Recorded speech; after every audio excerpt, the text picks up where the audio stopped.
Hello everyone, I'm Ankit and you're watching StudyIQ IAS English channel. In our today's video, we'll try to understand why is 4th of July every year celebrated as the American Independence Day. So for Indians, it is quite easy to understand what is 15th August for Indians, 4th of July is for Americans, okay? But the history behind this particular date for America, we'll try to understand it. Now this particular topic directly correlates with your world history, that is the GS paper 1.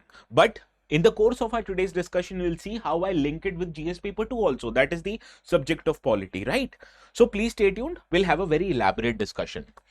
Now the notes of this session, for the ones who want to download them, they will be available on a particular Telegram channel, and this Telegram channel is called as ATS Live. So what you can do, search the words ATS Live by opening your Telegram app.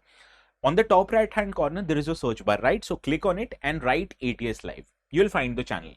But if you still have problems in locating it, this is the QR code that you are required to scan. You'll find the channel, subscribe to it if you still haven't, and download the notes, okay? Let us start our today's discussion by ascertaining the reason why are we discussing American independence today, that is on July the 4th. Now on July the 4th in 1776, America became independent. So in 2025, America is celebrating its 249th Independence Day, right?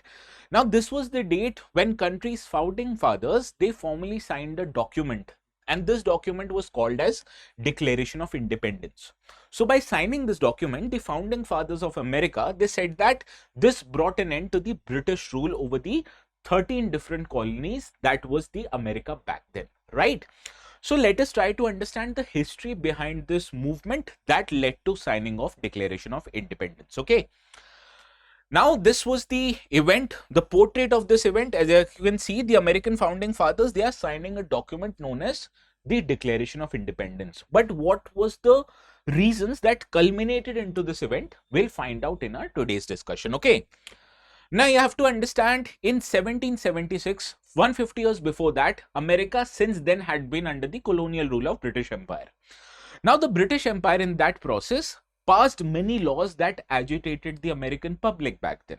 These laws were Sugar Act 1764. Now with this act, the British colonial government raised the taxation on the sugar that were required to be imported into America back then. So whenever British government imposed higher taxation, it automatically led to increase in prices of sugar in America. So whenever there is an increase in prices in any country, it leads to agitation among the public. So this was the Sugar Act of 1764. But after that, America did not stop there. Few years down the line, British government, they passed Tea Act of 1773. Now before this Tea Act was enacted in 1773, the East India Company, they used to sell tea from Britain, and they used to sell tea to merchants who were American citizens back then, and these merchants were selling the tea into the American markets. Now with the Tea Act of 1773, what the British government did, it allowed East India Company to directly sell tea into the American markets, effectively surpassing or bypassing these merchants. Now these merchants effectively were the citizens of colonies in America. So when these merchants were not able to make profit out of the trade, a certain very powerful sections of the society, they got agitated. But there was this another big issue relating to it. Now, whenever East India Company, which is a British company, it was paying taxes in Britain on the tea which it was selling directly into the American markets. So it effectively meant that the American citizens, they were paying taxes which was levied by the British Parliament, not by any government or not any sovereign authority in America. So this was another big issue. Right. So to protest this Tea Act, few people in America, particularly a group known as Sons of Liberty, they created a movement. Now, this was an anti-British group. So, few of the members of Sons of Liberty, they boarded a ship located on the Boston Harbor. Now, Boston Harbor at that time was famous for imports which were coming from other countries, including Britain. So, the tea that was sold into America, it was brought into America through Britain via Boston port. So, the members of Sons of Liberty, they boarded one of these ships. They took all these tea that was located on ship and dumped them into the ocean waters, right? So this event, or the protest event that led to dumping of these teas meant for to be sold in American markets, this event is known as Boston Tea Party. And with this Boston Tea Party, American people, particularly Sons of Liberty, they began a resistance movement across colonies which dealt with oppressive tax levied by British Empire on American people, right? So this was a very big issue at that particular time. Now, this was a very crucial moment, not just for America, but for the entire world, because at that time, the world was under the grip of what was known as Enlightenment. Now, during Enlightenment, many famous political theorists like John Locke, like Rousseau, like Montesquieu, they had brought many new political concepts into popularity. And these concepts were like natural rights. Now, these natural rights meant that any person, just by the virtue that they were born as a human being, they were entitled to certain rights, like right to life, like right to liberty. Similarly, they also had an opportunity to live under a sovereign government. Living under a sovereign government means that you're electing the officials yourself, and these officials are sitting in a parliament and enacting taxation on you, right? So this is the sovereign authority of the government, but this was not the case with America, because policies that were being enacted in America back then was not enacted by a popular government. Rather, it was being enacted by a colonial government who was enacting these policies in British Parliament. So this was the biggest issue regarding all this frustration. People of America felt that they did not have the opportunity to elect a government themselves. Rather, it was the British government who was levying the taxes on them. So it led to a rise of a very popular slogan called as no taxation without representation. Because American people feel that British government or British people, they did not have any right to levy taxes on colonies like Britain. So this was the very big issue that led to Declaration of Independence. Now, to stop this resistance by American people, British government enacted another act known as Intolerable Act 1774. In this Intolerable Act 1774, Britishers, they first of all closed the Boston Harbor, so it led to losses of jobs of the local people, eventually created them more agitated. Further, with Intolerable Acts, they also curbed down on certain self-governments that were implemented back then in America.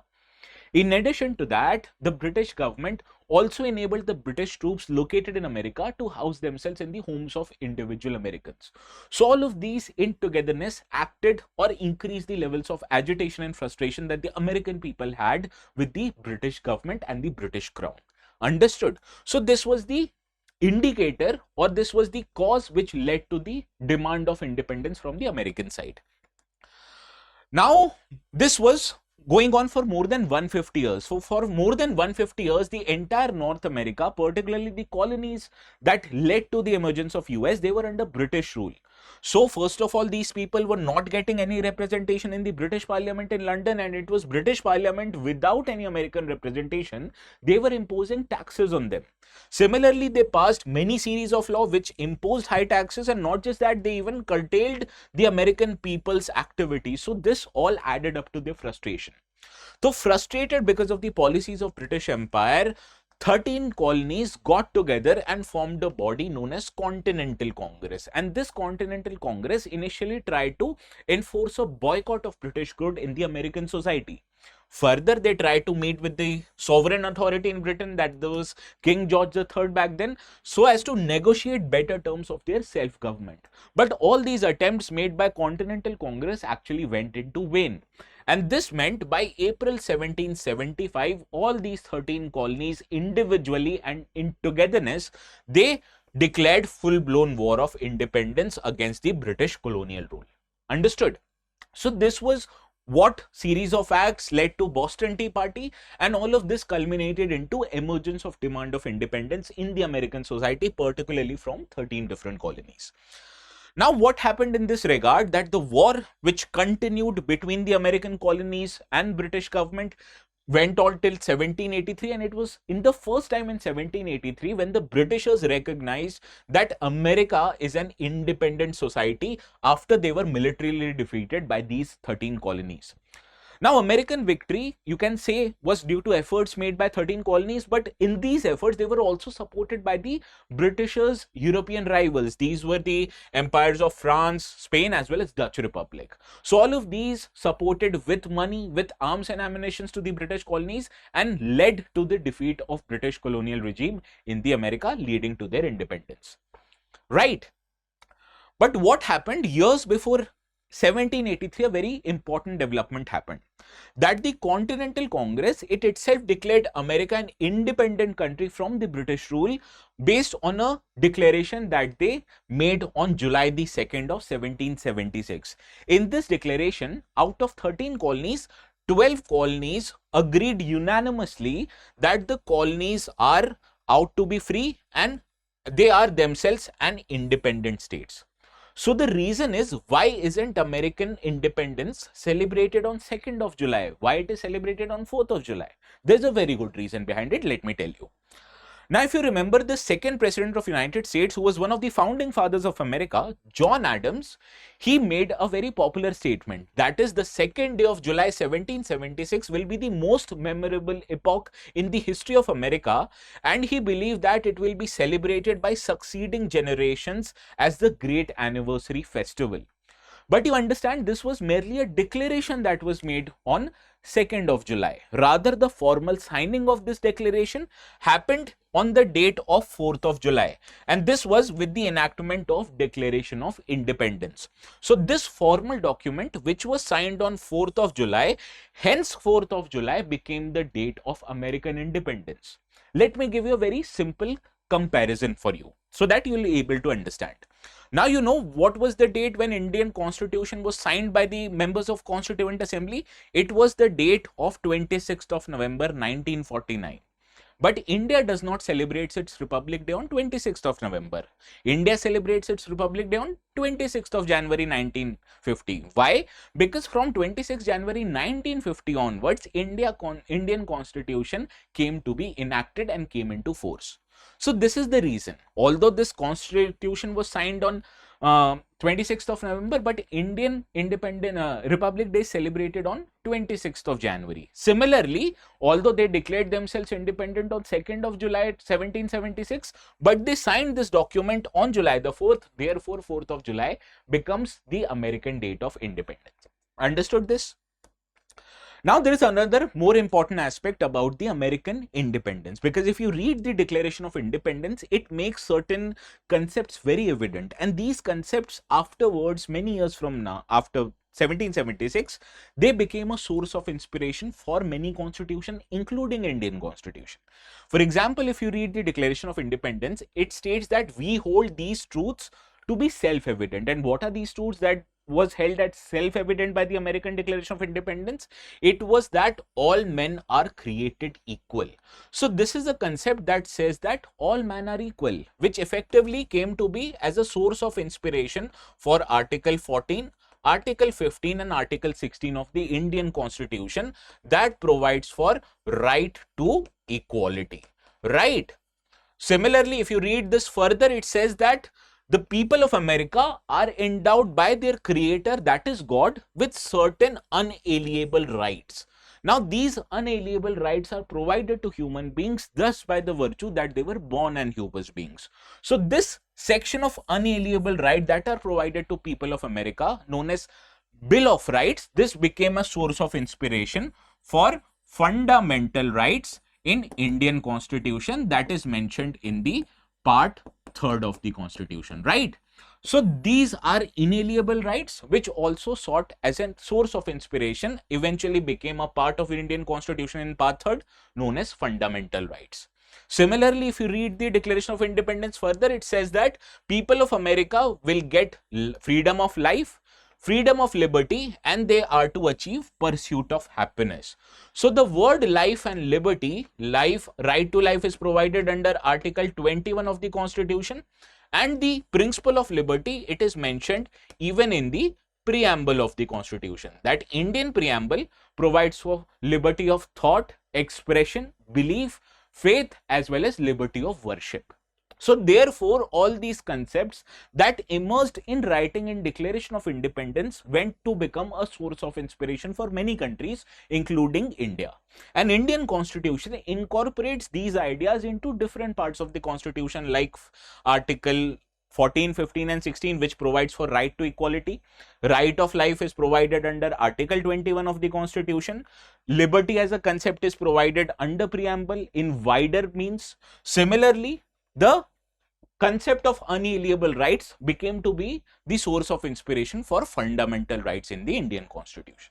Understood how this development, which began almost 249 years before in America, it led to Indian Constitution development also, right? So this is why we study American Revolution, why we study French Revolution in world history as per the UPSC syllabus. Understood? Now, suppose if you have problems in understanding these political concepts, the reason is that you haven't achieved or you haven't taken a good class in Indian polity or in world history. Now, we provide all these subjects in great detail in our resolution batches, and especially for the students who are looking to give their exams in 2026, the time is of very limited essence. Why? Because right now we are talking in July, the first week of July, and next year the prelims is scheduled to be happen on which date? On 24th of May. So you effectively have about 10 to 10 and a half months to prepare for UPSC exam. So for you guys, especially for the ones who are looking to give exams in 2026, time is of very critical essence. So please, if you have any problems in understanding this important concepts, do not hesitate us to take one of the courses in our StudyIQ IAS, especially for the students who are looking to give exams in 2026, right? We also have batches available for students who are looking to give exams later in 2027 or 28. Those are separate batches. Now, the resolution batch, that is with foundation P2I batches for 2026, these are available at a very discounted rate, which starts from 9,999. But you will get these rates only after you apply the code ATS Live. So to apply the code, to select the courses, what you need to do, let me demonstrate it to you. Now go to our StudyIQS website. Once you go to our StudyIQS website, you will be needing to create an account here first. Once you're done with the logging in formality, scroll downwards, there is an all language option and click English. As soon as you click English, you will realize that the courses which are offered here, they are offered exclusively in English language. And this is especially important for the students who come from southern parts of the country, who hail from northeastern or from eastern states, because I understand Hindi is not your mother tongue. So you'll have problems in attending the Hindi or the bilingual batches. So for you exclusively, we have come up with English only batches where teachers, they teach you only in English language. Now to take admissions in the P2I 2026 course, this is the option that you need to click on the leftmost wala option. Once you click that option, you are provided with the option to buy now course. Click on buy now. Now, before taking admissions, please pay close attention to what you have to do. Add promo code here and on the left write ATS Live, which is the exact same code flashing on the bottom half of your screen. Okay. Once you write ATS Live, click apply. You will realize as soon as you click apply, the course is now being discounted by 7,000 rupees, and you have three options. Diamond is at 29,999, platinum is at 24,999, and gold is at 9,999. You can take either of these three courses as per your own circumstances or as per your own needs, right? If you want to know what's best option for you, please do not hesitate us to call on this number 9240231070. The counselors there will help you understand what is your requirement and they'll suggest you a course accordingly. Please do not forget to tell them to use the code ATS Live, because using this code only helps you get 7,000 rupees discount. Now, if you ask my opinion, I'll suggest take diamond options, although it is somewhat or relatively expensive than these two courses, but it has a longer validity, which is just about 35 months, 1 month short of 3 years. Also, you get all the benefits that are available on the StudyIQS platform. You not just get live classes, one-to-one mentorship, but you also get scholarship. Suppose if you clear prelims examination next year, your entire course fees that you're providing to you, that is 29,999, will be refunded back. And in addition to that, if you top your monthly test, you're eligible to get 11,000 rupees financial reward. No one else is going to provide you with that. And not just that, we'll also help you clear prelims examination with Prelims Residential Program. Few months before the exam, you'll be brought to Delhi, and every expenses, food related, studies related, lodging related, will be taken care of by us, right? So this is the best option for you. And in addition to that, even after you clear the prelims examination, we'll bring you to Delhi, where you will be kept in a competitive and a very fulfilling environment that will help you clear the mains examination. So your every requirement, clearing prelims examination, clearing mains, clearing interview, is on us once you subscribe to the course. Okay. Now, before ending this session, I have two PYQs that I want you to solve. Now, this basically relates to polity, but you'll be able to solve these questions if you have attended the lecture quite fruitfully. Okay, this question is from 2018. It states that which one of the following reflects the most appropriate relationship between law and liberty? So, do let me know the correct answer in the comment section. And before ending this session, there is another question that I want you to solve. This is a question from 2019. In the context of polity, which one of the following would you accept as the most appropriate definition of liberty, right? This you have to understand in the Indian constitutional perspective. Do let me know the answers of both of these questions in the comment section. The ones who answer it correctly, I'll give your comments a thumbs up so that you'll know that you've got it right. And once again, if you want to download the notes, these will be available on the Telegram channel ATS Live. Do not forget to subscribe it and download the notes. Okay, so we'll bring our today's session to end. We'll see each other again. Please have a very good night.